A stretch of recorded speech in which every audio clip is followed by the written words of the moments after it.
കാഴ്ചയാണെന്ന് നോക്കൂ. അങ്ങനെ കിടന്നുറങ്ങുന്നവർക്ക് വേണ്ടി കാവലായി ഒന്ന് കണ്ണിമ ചിമ്മാതെ കാത്തു നിൽക്കുകയാണ്. മനുഷ്യൻ മൃഗം എന്നൊക്കെയുള്ള വ്യത്യാസങ്ങളിൽ നമ്മൾ പലപ്പോഴും പല കാര്യങ്ങളും പറയാറുണ്ട്. പക്ഷേ മൃഗത്തോട് ഉപമിക്കാൻ മനുഷ്യന് എന്ത് യോഗ്യതയാണുള്ളത് എന്ന് ചോദിക്കാൻ കഴിയുന്ന തരത്തിലുള്ള ഒരു ദൃശ്യം കൂടിയല്ലേ ഇത്. വളരെ മനോഹരമായ ഒരു കാഴ്ചയാണ് ഇത്. എപ്പോഴും കാണാൻ കിട്ടുന്നതോ അല്ലെങ്കിൽ ദൃശ്യങ്ങളിൽ പകർത്താൻ കഴിയുന്നതോ ആയ ഒന്നാണ് എന്ന് കരുതുന്നുമില്ല. കരുതലിൻ്റെ പ്രകൃതിയിൽ നിന്ന് നമുക്ക് കാണാൻ കഴിയുന്ന ഏറ്റവും മനോഹരമായ വിലപ്പെട്ട ഒരു ദൃശ്യം തന്നെയാണെന്നതിൽ സംശയമില്ല. MS ലിഷോയുണ്ട് വിശദവിവരങ്ങളുമായി. ലിഷോയും മനോഹരമായ ഒരു കാഴ്ചയാണ് നമ്മളിപ്പോൾ പ്രേക്ഷകരുമായി പങ്കുവച്ചുകൊണ്ടിരിക്കുന്നത്. ഇതിൽ വളരെ വ്യക്തമായി തന്നെ നമുക്ക് കാണാം, ഒരാളങ്ങനെ കാവൽ നിൽക്കുകയാണ് ബാക്കി എല്ലാവരും ഉറങ്ങുമ്പോൾ.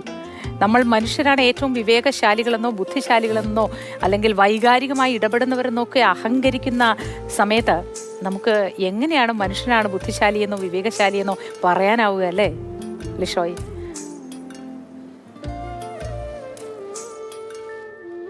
തീർച്ചയായും മോത്തി, അതായത് നമുക്ക് ആ കാഴ്ച കാണുമ്പോൾ തന്നെ രാവിലെ മനസ്സിന് നല്ലൊരു സന്തോഷം തോന്നുന്ന ഒരു കാഴ്ചയാണ്. കാരണം അത് ആ ഒരു പച്ചപ്പിനിടയിൽ ആനകൾ കിടന്നുറങ്ങുന്നു. ആ കിടന്നുറങ്ങുന്ന അവരുടെ കൂട്ടത്തിലുള്ളവർക്ക് വേണ്ടി ഒരാൾ അവിടെ കാവൽ നിൽക്കുന്നു. കാട്ടാനകളെ സംബന്ധിച്ചിടത്തോളം ഈ വൈൽഡ് ലൈഫ് ഫോട്ടോഗ്രാഫർമാർ ഇങ്ങനെ പറയുന്നൊരു കാര്യമുണ്ട്. ഈ ദൃശ്യം പകർത്തിയത് വൈൽഡ് ലൈഫ് ഫോട്ടോഗ്രാഫറായ ജിലേഷ് ചന്ദ്രനാണ്. അദ്ദേഹം പറഞ്ഞൊരു കാര്യമുണ്ട്. അതായത് ആനകളൊക്കെ തന്നെ അവർക്ക് ഏറ്റവും സേഫ് എന്ന് തോന്നുന്ന ഒരു ഇടത്താണ് പൂർണ്ണമായും കിടന്നുറങ്ങുക. ഉറങ്ങുന്ന പതിവൊക്കെ ഉണ്ട്, പക്ഷെ കിടന്നുറങ്ങുക അത്രത്തോളം സേഫാണ് എന്ന് തോന്നുന്ന ഒരു ഇടത്താണ്.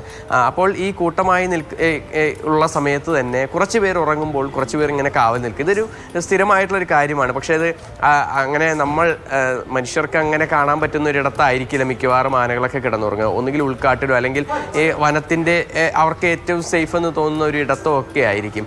അപ്പോൾ ഈ ദൃശ്യങ്ങൾ ചിമ്മിനിയിൽ നിന്നാണ്. ആ ചിമ്മിനിയിൽ ആ വനപ്രദേശത്ത് തന്നെയാണ്, ഈ റബ്ബർ തോട്ടത്തിനോട് ചേർന്നുള്ള വനപ്രദേശത്താണ് ഈ സംഭവം നടന്നത്. ആനക്കൂട്ടം ഇങ്ങനെ കിടന്നുറങ്ങുമ്പോൾ ഒരാൾ അവിടെ കാവൽ നിൽക്കുകയാണ്.